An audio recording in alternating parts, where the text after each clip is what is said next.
So I'm Anna Deans. I work with Midway. I'm on our investment and development team. We're working on a project called East River. We planned to build this leasing center, but we really needed a way to provide power to it in a really quick timeline and in a way that really demonstrated our dedication to sustainability for the first phase.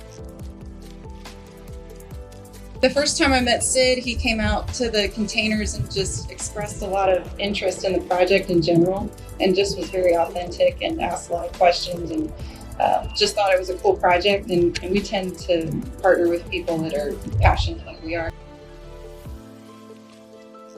This was my first solar install, so I didn't know much.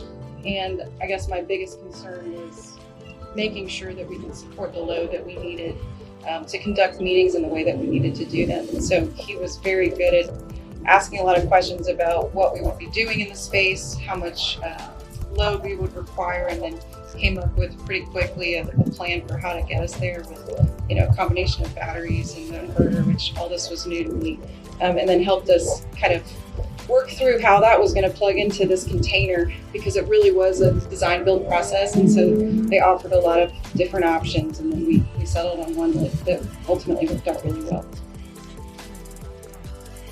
Without a doubt.